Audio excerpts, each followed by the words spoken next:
Good evening. My name is Jessica Lanay Moore.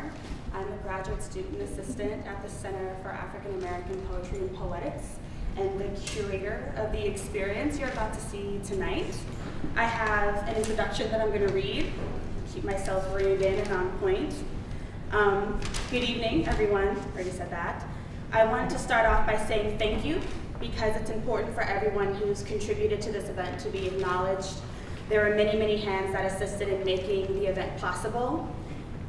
Again, I want to thank you all for being here for this. I want to thank all of the theater students who helped us put this installation up and get prepared. I want to thank Kevin, who's our Oz tonight. Thank you, Laura. Thank you, Tyler. Thank you, Jessica. Thank you, Eben. Thank you, Justin. Thank you, Lori. Thank you, Anne Marie. Thank you, all of University of Pittsburgh Stages. Thank you, Haley. And just the partnership has been an experience, being in the theater space to create an interdisciplinary art show of sorts has been an experience. I want to say thank you to the co-director of the Center for African American Poetry and Poetics, Dawn Wendy Martin. She helped design this GSA that gave me the opportunity to curate this event. I want to thank Lauren Michelle Russell, who helped me edit the proposal and kind of think about this and, you know, put together all of the nuts and bolts for getting the resources to make sure that this could happen. I want to thank the CAAPP for trusting me to plan the event. It's a great opportunity, and I'm always happy to serve in the effort of working with artists who are in truth dedicated to their work. When I began envisioning the spring event, I knew that I wanted to step away from the lectern and a lecture format for what I wanted to do. I knew that I wanted to plan something that demonstrates the how and when of words failing, which is where I think poetics comes in. The most amazing characteristic of poetics is its ability to transmogrify seamlessly, inexplicably, the inexplicable. Sometimes poetics shatters, sometimes poetics dances, sometimes it crushes things into a breathless presence. Sometimes more than poetry itself, poetics is all that we have, and I believe that poetics is the more democratic part of this at times. Both Aya Rodriguez-Izumi and Kiyan Williams are artists that question the veil of sight. They produce work that focuses on the skin, on signs of life, on opening the participants in their work through making demands of those participants, and those demands are often irresistible. When we chose altar as in to change, altar as in sacred space, as a title, we did think of the punctuation. Should we not use a backslash in order to designate the duality within the word as far as pronunciation is concerned? But we did decide to put the parentheses around the E. And when I heard people talking about the title and the poster later, I kind of began to like or say yes to the silence it gave people in trying to pronounce it. The silence that it induced on people, I felt, introduced this idea for the poetics. It's something that makes it temporal. When you lose language, you have to come to the experience. It gives you a bigger understanding. And then Aya and Kiyan's artistry definitely, at least for me, demands to know why simultaneity in the human body is often challenged. Why not this and that? Why not other all the time? And this experience is about holding all of the self like gravity holds all oppositions together. These are artists who are often invisible because they are often engulfed in their passion and in their work, and this is why I chose them. With that being said, we're gonna get started. My advice is to stay limber in the mind, the body, and the spirit. You will be expected to move towards the end, so don't be surprised. And I want to say thank you again to everybody who's helped and everybody who's here in attendance.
I am an artist. My ambitions to be a concert pianist, an actor, a writer, are turning into a noose around my neck. And one's no idea when it shall tighten, and I shall welcome the end to this loneliness, which only the truly most forsaken must feel. O Father, why hast thou forsaken me? I have taken too much of your time, as I have taken too much of this world, to be still trapped in this vicious cycle of homelessness, not being able to create as an artist should, not being able to reciprocate in the only ways I know how. Thank you for your time and attention, and may God bless you and keep you from this purgatory. Jesse Harris.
Can you see me?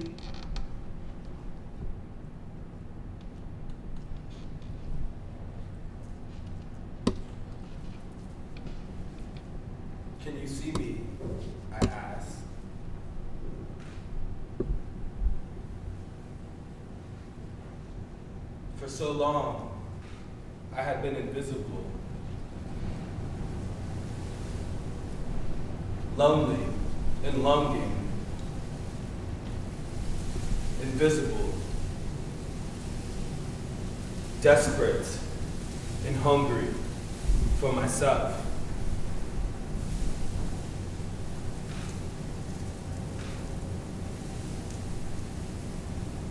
Can you see me?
I am an artist.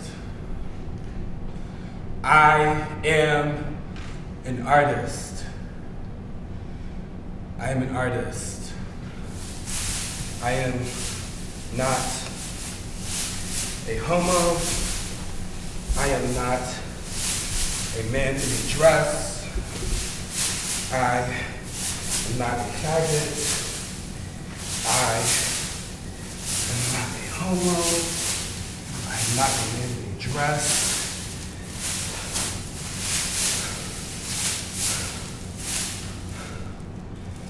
I'm an artist.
Jesse and I found each other this past September in Stanford University's library. I had spent every day for 3 months scouring through the personal archives of Marlon Briggs, Black gay filmmaker, looking through his personal mail, his manuscripts, library cards, unedited footage, trash, in search of myself, in search of possibility, in search of a lover, in search of a father, in search of a mother, in search of fire, in search of validation.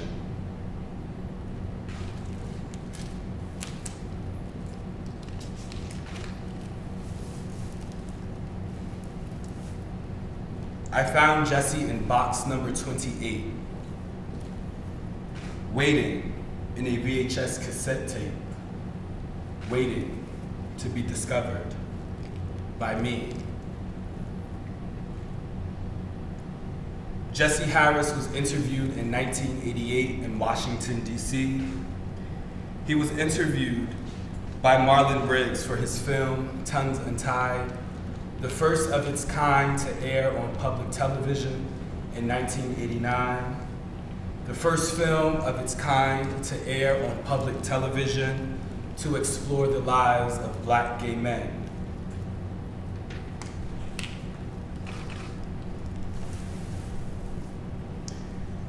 In the released version of Tongues Untied, Jesse gazes stoically while smoking a cigarette. A Bessie Smith song plays in the background, a song about unrequited love. Jesse appears heartbroken.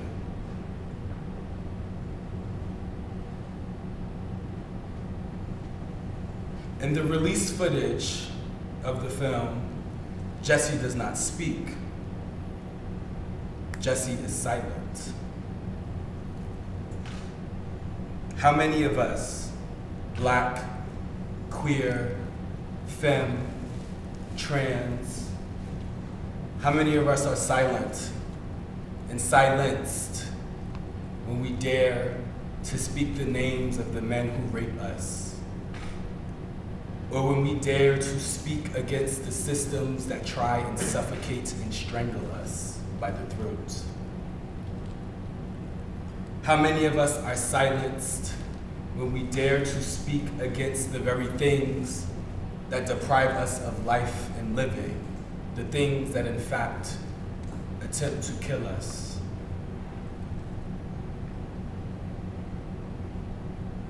Here, I resurrect Jesse's dreams, Jesse's voice, Jesse's yearnings, Jesse's imagination.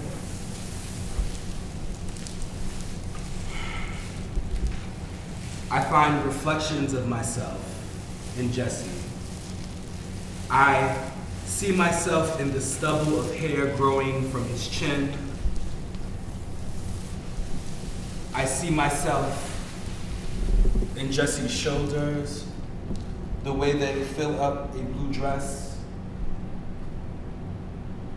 I hear myself in Jesse's voice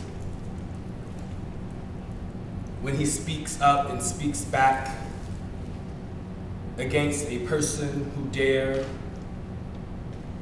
to erase their dignity. I see myself in Jesse, a pretty Black boy girl in a dress. Jesse's words are a blueprint, a roadmap,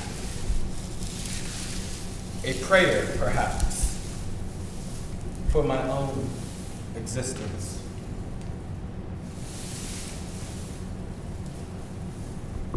Jesse's words illuminate a path that I may journey down in my own life.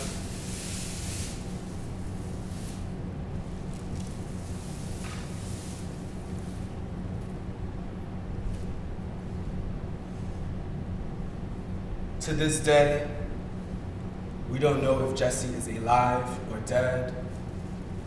His family has not heard from him in years. And so today, here, I honor Jesse's life and living, Jesse's dreams. Like Jesse, I am an artist. And here,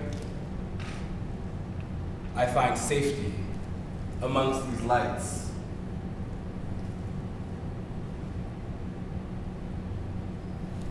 I am an artist, and I dare to conjure a home. I dare to create myself on my own terms and in my own image. You see, I am Black, I am femme, and I am unafraid. I am black, I am femme, and I am unafraid. I rub the words into my tongue like a prayer every evening. I am black, I am femme, and I am unafraid.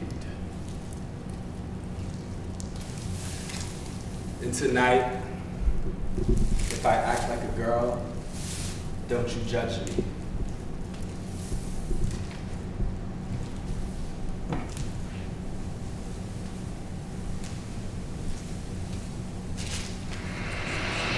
Oh, you know who this is, darling. Miss J. Exclusive. Yeah, for real. This is like me. Even a motherfucking day. Fuck what you heard, you feel me? I'm street, nigga. I'm hood, bitch. But tonight,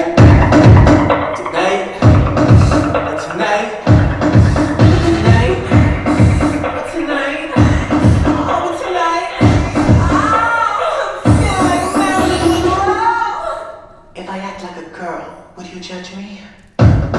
Eating it, Maryland. Eating it, Monroe. Serve it, Maryland. Feeling Monroe.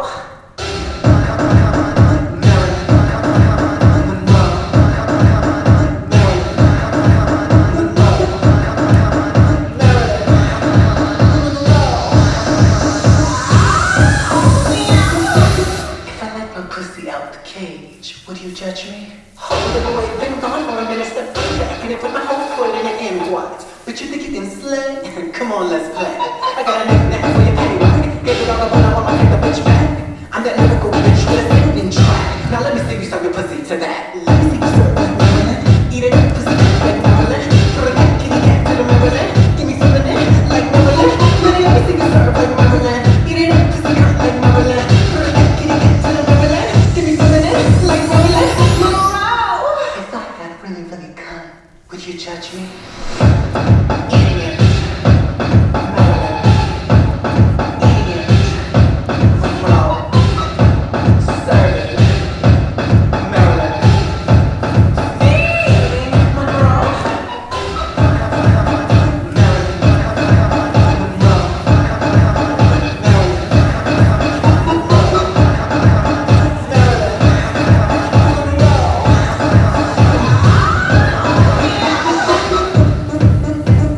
This is another J exclusive.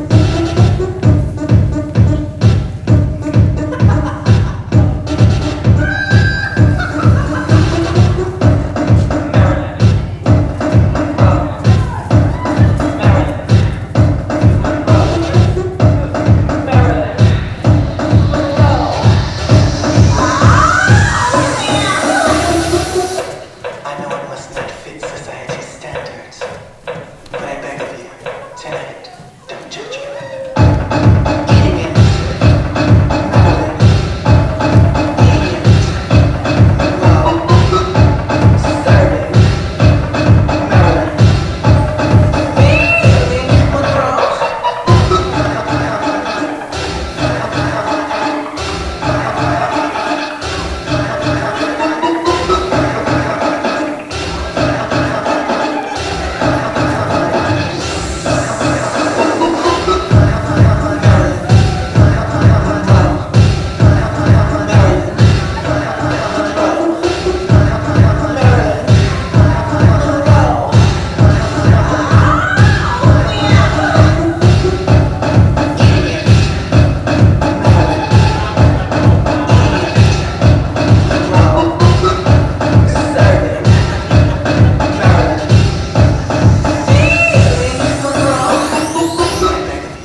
Tonight, don't judge me.